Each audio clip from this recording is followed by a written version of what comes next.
మీరు సిద్ధాంతపరంగా కానివ్వండి మామూలుగా చెప్తున్నారు, ఒక ఆదర్శంగా చెప్తున్నారు. కానీ ఇప్పుడు సోషల్ ఇంజనీరింగ్ అనేది చాలా ఇంపార్టెంట్ అయిపోయింది. అంటే ప్రతి పార్టీ కూడా సోషల్ ఇంజనీరింగ్ అనే దాని మీద ఈవెన్ బీజేపీ వాళ్ళు కూడా దృష్టి పెడుతున్నారు. గతంలో మన బీఎస్పీ అధినేత మాయావతి గారు కానివ్వండి, వీళ్ళందరూ కూడా సోషల్ ఇంజనీరింగ్ వాళ్ళు వచ్చారు. అటువంటిది ఆంధ్రప్రదేశ్లో అటువంటి ఆలోచనలు లేవా హైకమాండ్కి? ఇప్పుడు మొన్న మోడీ సోషల్ ఇంజనీరింగ్తో వచ్చాడా, ప్రధానమంత్రి అయినాడా? వాళ్ళు కొంత చేశారు.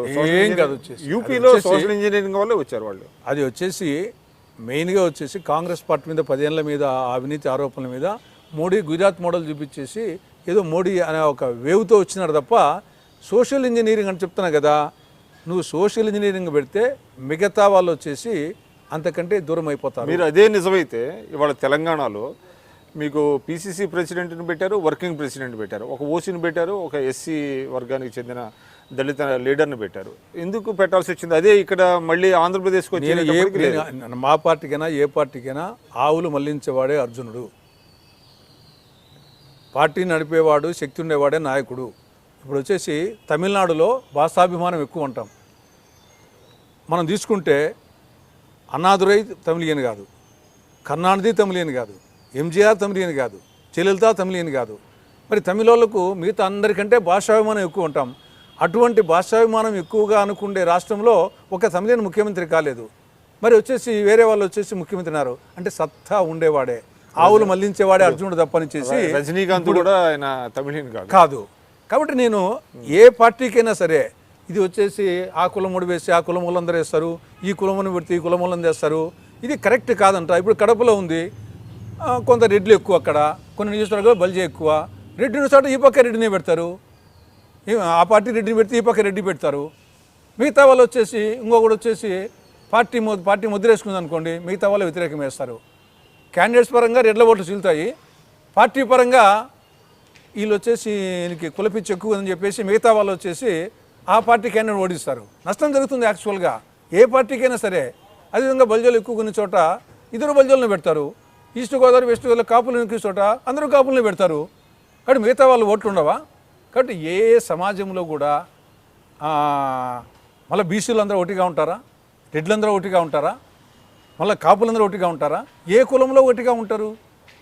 మానవుడు ఆఖరికి వచ్చేసి అమెరికాకు పోతే ఇండియా అంటాడు, ఢిల్లీకి పోతే ఆంధ్ర అంటాడు, హైదరాబాద్కి వస్తే రాయలసీమ అంటాడు, కడపకు పోతే పురిందలు అంట, పురిందలు పోతే వేంపల్లి అంట, వేంపల్లి అంటే ఆఖరికి నా బజార్ చెప్తా, ఆఖరికి నీకు కావాలని భార్యకు కావాలని టికెట్ అంటే నాకే కావాలంట. అది మానవుని స్వార్థం అంతే తప్ప ఇవన్నీ ఊరికే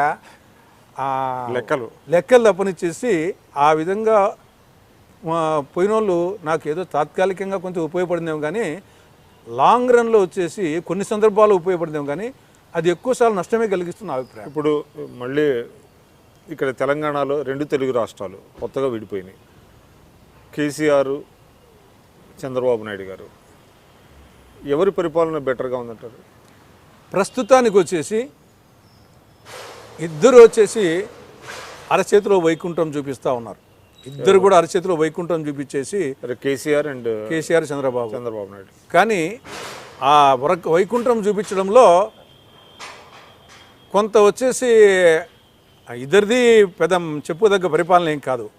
కాకపోతే అంటే కొంత చంద్రబాబు నాయుడు కంటే కొంచెం కేసీఆర్ది మెరుగేమో అనిపిస్తుంది. దానికి కారణం వచ్చేసి ఒకటి, ఇక్కడ హైదరాబాద్లో ఇన్ఫ్రాస్ట్రక్చర్ ఆల్రెడీ ఉండడము. ఈయన ఇంతవరకు వచ్చేసి ఆయన అమరావతి క్యాపిటల్లో కురిగిపోయి మనము పెళ్లి కూతురు పెళ్లి కొడుకు పెళ్ళి అయిపోయినాక అరుంధతి నక్షత్రం చూపిస్తుంటాం. ఆ అరుంధతి నక్షత్రం కనిపించదే ఉండదు. ఈయన అరుంధతి నక్షత్రం వల్ల అమరావతి చూపిస్తున్నాడు. ఆ అమరావతి అయ్యేది కాదు, పోయేది కాదు. ఆయన అమరావతిలో ఊబిలో కురికిపోయి మొత్తం పరిపాలన అనేది 2 ఏళ్ళు లేకుండా పోయింది.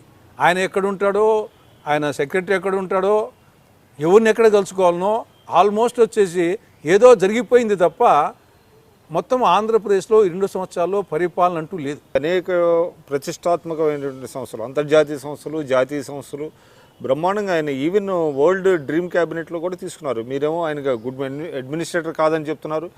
వేరేపు ఈవెన్ ఇవాళ రాష్ట్రపతి గారు చెప్పి బిల్ క్లింటన్ లాంటి వాడు మిమ్మల్ని మెచ్చుకోవడం అనేది సామాన్యమైన విషయం కాదు అని అంటే నేను అనేది మీరు చేసేటువంటి విమర్శల్లో ఎంత హేతుబద్ధత ఉంది?